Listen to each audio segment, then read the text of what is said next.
Before the world ever heard his name whispered in fear, one fallen angel carried a secret that heaven tried to bury. Sariel, the only fallen angel forgiven by God. While others were cast into chains, he knelt trembling before the throne of mercy. Why did God choose him? Why was Sariel, the forgotten watcher, given a second chance when the rest were doomed forever? And if an angel could be redeemed, what does that mean for you? Imagine the courtroom of heaven. Angels silent like frozen fire, light blazing from the Creator's throne. And Sariel, once radiant, now on his knees, broken. His voice cracked through eternity. I am sorry. The universe held its breath. This is not just ancient history. This is your story, your hidden scars, your second chance. Why did this mysterious angel fall? Why was mercy extended when judgment thundered? And most of all, could that same mercy reach the darkest corners of your life today? People hide addictions, broken marriages, shame no one knows about. But if God's grace could reach a fallen angel, then no shadow in your soul is too deep for his light. In this video, you will discover the forgotten story of Sariel, the watcher who chose compassion over obedience, the one who repented in chains, the one God lifted when no one else believed redemption was possible. You will see how his redemption is a mirror for humanity, a beacon of hope that mercy is stronger than judgment. Do you believe mercy can reach even the lowest, the most forgotten, the most condemned? Or do you think some people are too far gone? Let me know in the comments, because what we're about to uncover may change the way you see grace forever. And if you're ready for a deeper journey into mysteries the world tried to silence, make sure you subscribe, stay with me, and let this truth heal something inside you today. The Watchers and Sariel's sacred assignment. In the beginning, long before humanity learned to measure time with clocks and calendars, God placed watchers in the heavens, beings of light entrusted with holy duties, guardians not warriors. They were not created to wield swords or lead armies, but to keep balance, to ensure that creation moved in rhythm with the heartbeat of its maker. Among them stood Sariel, whose role was unlike any other. While Michael stood as the blazing warrior, Gabriel carried the trumpet of messages, and Raphael poured healing like living waters, Sariel was given the moon, the silver witness in the night sky. His task was to watch over the cycle of time, the turning of seasons, the fragile souls of men. Think about that. His assignment was not visible like battles or miracles, but it carried the weight of eternity. The moon rising faithfully each night was not just a natural wonder, it was Sariel's silent duty, a reminder that unseen roles shape the destiny of nations. Many of us today live in the same reality. Some carry quiet responsibilities, raising children in hidden sacrifice, working long hours to provide, praying in silence when no one sees. Like Sariel, you may feel unseen. But in God's eyes, the unseen role is not forgotten. It is eternal. And yet, what happens when compassion collides with obedience? This is where the story bends into heartbreak. Compassion versus obedience. The first crack. Sariel looked upon humanity, and his heart trembled. He saw men broken by famine, women crying over lifeless children, sickness stealing breath, poverty pressing down like chains. Unlike the other watchers, his heart felt the weight of human tears. He longed to step down, to offer more than starlight, to give secrets of medicine and farming so they would not starve. But in the heavenly order, compassion was meant to flow through obedience, not rebellion. Here lies the crack, the dangerous tension between what feels urgent and what God has commanded. And don't we feel that in our own lives? Think of the American nurse who bends rules to get medicine for a dying patient, or the parent who lies just to protect a child from shame. Compassion burns hot, but without obedience it can destroy the very thing it seeks to heal. Sariel felt the pull, to obey God's timing or to take matters into his own hands. In that moment, mercy became a temptation, and the seeds of rebellion were sown. What looks like kindness, when disconnected from God's wisdom, can open the floodgates of ruin. This is the crossroads where every soul stands. Do you trust his way, or do you grasp at your own? Sariel chose with tears in his eyes, and that choice led him to Mount Hermon, where the rebellion of the Watchers would forever change history. The rebellion on Mount Hermon. 200 angels gathered on that mountain, their wings heavy with defiance, their eyes blazing with forbidden fire. At their head stood Shemazai, bold and unshaken, calling them to swear an oath that could never be undone. The stars above shimmered as witnesses, and the ground itself seemed to recoil as their voices bound them together in rebellion. They vowed to descend, to take wives among men, to teach secrets never meant for human hands. It was a night when living stars fell from their posts, a night when heaven's order cracked under the weight of pride. And Sariel stood among them, torn but entangled, swept by the tide of misplaced compassion. In the Bible, oaths often carry tragedy. Remember Jephthah, who swore a vow that cost him his daughter's life. Words spoken without alignment to God's will become chains that bind and destroy. That night on Mount Hermon, the oath of the Watchers became the chain of the ages, dragging them from glory to shadow. And isn't this the same deception today? We believe that knowledge, freedom, or passion outside God's timing will make us whole, but it leaves us shattered. The Watchers brought forbidden knowledge, teaching mankind sorcery, war, seduction, and weapons. They thought they were offering power, but they unleashed destruction.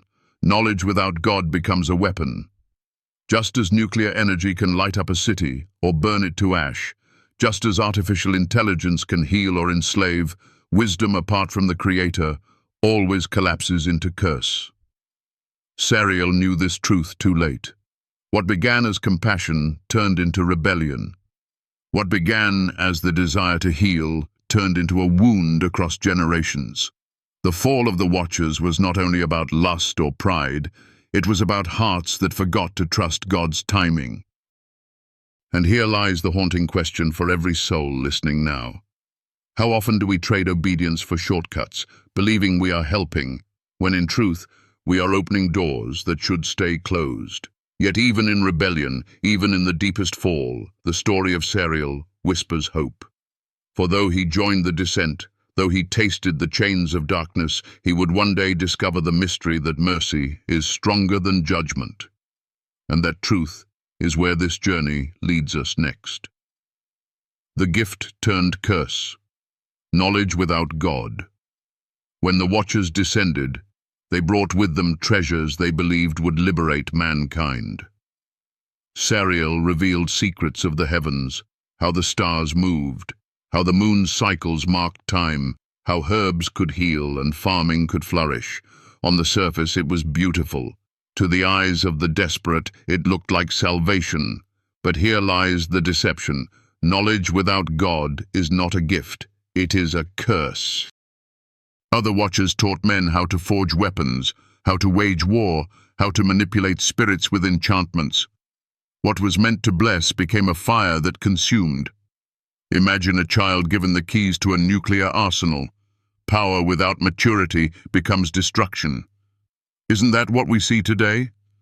Technology promises connection, but often births isolation. AI offers brilliance, yet threatens to strip away human essence. Knowledge apart from wisdom becomes poison. The people of that age believed they were empowered, but their souls were enslaved. Sariel realized too late that even good intentions, when divorced from obedience, can unravel the very fabric of creation. This is the painful truth we must wrestle with. Not everything we can do is something we should do. Knowledge must bow before wisdom, or it devours the one who holds it. Judgment before the throne. Then came the day when heaven could no longer be silent. The cries of earth, corrupted by forbidden knowledge, rose like smoke before the throne of God. The courtroom of eternity opened, and light so fierce it split the heavens descended. The watchers, once radiant, now stood trembling. Michael the warrior and Gabriel the messenger bore witness against them. Chains of fire wrapped around their forms, each one condemned to the abyss, their rebellion sealed forever. Imagine the weight of that moment, the silence of the universe as judgment thundered. But in the midst of wrath, one voice broke differently. It was Sariel, his face buried in the dust of heaven's floor. He did not argue, did not excuse, did not lift his chin in defiance. He whispered words few dare to say. I am sorry. Not a shallow regret, not a plea for power restored, but the raw cry of repentance. Think of how rare that is, even today. How many men are imprisoned by guilt yet never confess? How many women carry shame but never surrender it? Sariel's tears became his testimony, and that small act of humility changed the weight of eternity. Repentance in the darkness. Bound in the pit where shadows swallowed light, the fallen angels cursed their fate. They spat defiance, they mocked, they hardened their hearts. But Sariel was different. In the silence of chains he prayed, not for position, not for honor, not for the restoration of his lost radiance. He prayed only for mercy. That is the mark of true repentance, not bargaining for blessings, but surrendering to the will of God no matter the outcome. Like David crying out in Psalm 51, "Create in me a clean heart, O God." Sariel's prayer was not about a throne, but about forgiveness. Like the prodigal son returning with nothing to offer but his brokenness, Sariel gave only his surrender, and heaven heard. Have you ever been in that place, where everything was stripped away, where you had no excuse left, no mask to wear, only the trembling hope that mercy could still reach you? That is where healing begins. It is not in proving yourself worthy, but in admitting that you never were. From the ashes of rebellion, Sariel's repentance became a flame that pierced the darkness. It was this moment, not his role, not his knowledge, not even his pain, that defined his destiny. And it is this truth that pulses through time to every listening heart. God does not despise a broken spirit. Mercy waits where pride falls silent. And if repentance could break chains for a fallen angel, it can break them for you.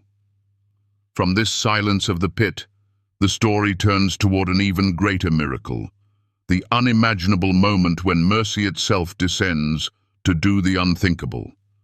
Forgiveness. The miracle of mercy, Sariel's forgiveness. In the depths of the abyss where chains burned like fire and shadows pressed like iron walls, a voice thundered. Not the voice of judgment this time, but the voice of mercy. Light tore through the darkness, and every fallen one trembled. But only Sariel's tears were answered. The shackles on his spirit shattered into radiant dust, and heaven itself declared the impossible. Forgiven. Imagine the weight of that moment.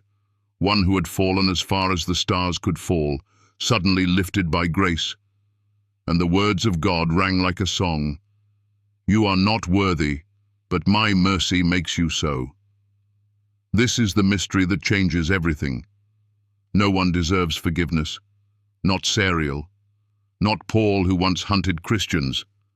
Not David, who carried blood on his hands. And not you or me. But grace is not about deserving. It is about the relentless love of a Father who chooses mercy over wrath. What does this mean for your life right now? It means the story is not over. It means the very place you thought was your end could be the beginning of redemption. Mercy is not a theory. It is a miracle that rewrites destiny. Sariel's new mission: healing and humility. He did not return as a blazing star streaking across the heavens. He did not carry crowns or glory. Sariel walked the earth like a humble traveler, carrying no secret knowledge, only the power of prayer. Where once he had offered forbidden cures, now he knelt beside the sick and whispered petitions to the God who heals. Where once he had pointed men to hidden wisdom, now he pointed them to the mercy that had saved him. Picture him in a small village, tending a child burning with fever, not with forbidden charms, but with hands lifted in faith. And the fever broke, not because of his power, but because of God's grace. The lesson is piercing. Humility is stronger than pride. Prayer is greater than secret knowledge. Surrender is more powerful than rebellion. How many of us chase hidden keys to success, secret formulas or shortcuts, forgetting that true strength is found in weakness? Sariel learned the paradox. When he was broken, then he became strong. And this same paradox is waiting for you. The confrontation with darkness. But the story of redemption is never without resistance. One night, deep within the spirit realm, Sariel encountered a chained watcher, eyes burning with bitterness. The voice hissed, "You are still one of us, fallen, condemned." And the words cut like knives. For isn't that the voice many of us hear?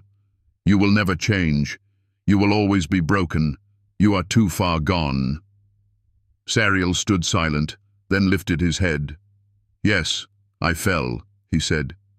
"But I asked for mercy, and he gave it." That was the difference. Not perfection, not purity, but repentance. The chains of his past could no longer define him. And this is where the story slices into our own hearts. What chains still whisper to you? Addiction. Regret. Shame that you hide behind a smile. The lesson of Sariel is this: pride keeps you bound, but humility sets you free. One angel's testimony destroys the lie that it's too late. Do you believe that mercy is stronger than judgment, or do you still bow to the bitterness of your past? The final mission. The little girl's faith. In a frozen village where despair blanketed every home, one small girl prayed in whispers. No church, no choir, just the fragile faith of a child. Her prayers rose like sparks in the night, and Sariel was sent. He walked into that village not as a conqueror, but as a servant. He helped rebuild fires, carried food to the hungry, and protected the little ones with nothing but kindness. Then one night, a blaze threatened the village. Flames swallowed houses, fear choked hearts, but Sariel rushed into the fire, lifting the girl from the smoke. She looked into his face and gasped, "Are you an angel?" And he smiled, shaking his head. "No, I am just someone God forgave." That sentence became his greatest sermon. Not brilliance, not grandeur, just testimony. The village changed not because they saw an angel, but because they saw redemption alive in flesh. And the truth echoes through time. God chooses the weak to shame the strong, the broken to reveal his glory, the forgotten to carry his mercy. If mercy reached a fallen angel, how much more can it reach you where you are right now? The story of Sariel does not end in the chains of the abyss, nor in the whisper of his repentance, but in the blinding truth that mercy is greater than judgment. Imagine the heavenly courtroom once more, but this time not filled with thunder or fire, rather with the gentle yet unstoppable flood of grace.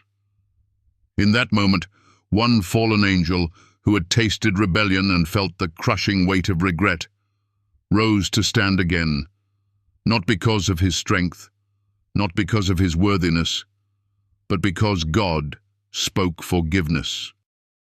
And if that reality could shatter chains for an angel, it can shatter chains for you. How many times have you believed you were too far gone, too broken, too guilty? Yet the truth is unshakable. If there was mercy for Sariel, there is mercy for you. Think of it, one voice crying from the pit, "I am sorry," was enough to move the heart of heaven. That means your whisper in the night, your trembling prayer when no one sees, is powerful enough to open the gates of grace. This is not just theology. This is the rhythm of redemption that beats through eternity. From the beginning of time, God has been rewriting the stories of the fallen, turning rebels into servants, turning murderers into prophets, turning persecutors into apostles.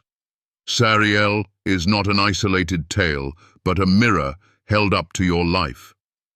The moon he once guarded became the symbol of his destiny, ever faithful in its cycle, returning each night no matter how dark the sky. And so does God's mercy return for you again and again, no matter how deep your shadow. Picture the moment Sariel walked through villages, no longer a radiant star, but a humble healer. The people did not see wings of fire or hear thunderous voices. They saw a man transformed by mercy. They saw kindness in his touch, gentleness in his eyes, humility in his walk. And that is the miracle the world still needs. Not perfect angels, but broken souls restored. Maybe that is you. Maybe you have scars you hide, failures you bury, guilt you cannot shake. Yet the message is clear. God's mercy can redeem even the most forgotten story. This is why his testimony is so explosive, so unforgettable, because it confronts every lie we have believed. The lie that says, "You are too far gone." The lie that says, "You will never change." The lie that says, "God's mercy is for others, but not for you." Sariel's life obliterates those lies. He proves that mercy reaches deeper than sin, that forgiveness travels further than rebellion, that grace has no boundaries. And if grace could rewrite the destiny of a fallen angel, it can rewrite yours. Do you believe that? Or does the voice of shame still hold power in your heart?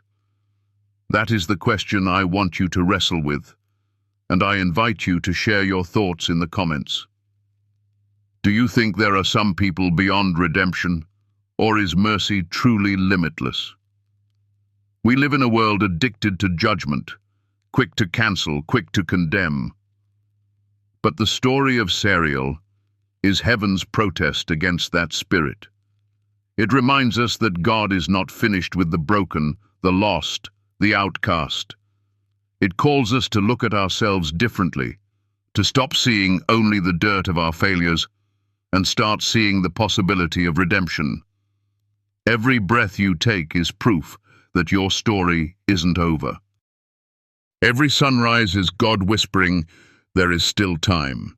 Every scar is an invitation to let mercy speak louder than your past. And here is where this truth becomes personal. Maybe you are carrying the chains of addiction. Maybe your marriage is in ruins. Maybe you've done things you never thought you could forgive yourself for. The good news is you don't have to, because mercy isn't about your worthiness. It's about his love. Sariel could not climb out of the pit by himself. He was lifted by grace, and so will you be. The arms of God reach lower than your lowest fall, and his light shines brighter than your darkest night. Let this story breathe hope into you. Let it heal the wounds you thought would never close. Let it remind you that the God who forgave a fallen angel is the same God who longs to forgive you. That is the eternal lesson of Sariel's redemption. No one is beyond the reach of mercy. Not angels, not men, not you. And if this truth has stirred something deep inside you, if it has reminded you of your own second chance, I invite you to take one simple step. If you feel this video has brought value to your soul, if it has given you light in the middle of a dark season, I humbly ask you to support this journey with your energy. Every like, every subscribe, every word of encouragement in the comments is more than just a gesture. It is fuel that allows me to continue sharing these messages of hope, healing, and divine truth. If you've ever wondered how you could be part of something bigger, this is it. By standing with me, you're helping keep alive a stream of light in a world that desperately needs it. So let me ask you directly. Do you believe mercy is greater than judgment? Do you believe redemption is possible even for the most forgotten? Share your thoughts below, not just for me, but for everyone who will read and find courage in your words. Because sometimes your testimony is the key that unlocks someone else's chains. If you have felt the weight of this story, let it move you to action. Press, like not just as a button, but as a declaration that you believe in mercy. Subscribe not just as a routine, but as a decision to walk this journey of faith and discovery together. And if you can, share this video with someone who needs to hear it, because you never know whose life could be changed by the reminder that redemption is real. Thank you truly, from the bottom of my heart, for giving me the honor of speaking this truth into your life. Every moment you've spent here is a seed sown into eternity. Remember this: if there was mercy for an angel, there is mercy for you. Walk in that light, live in that grace, and never forget, your story is not finished. It is being rewritten by the hand of a God who delights in forgiveness. And so as we close this journey, I leave you with these words, echoing like fire through the night. You are not too far gone. You are not forgotten. You are loved. Mercy is waiting. Step into it today, while it is still called today.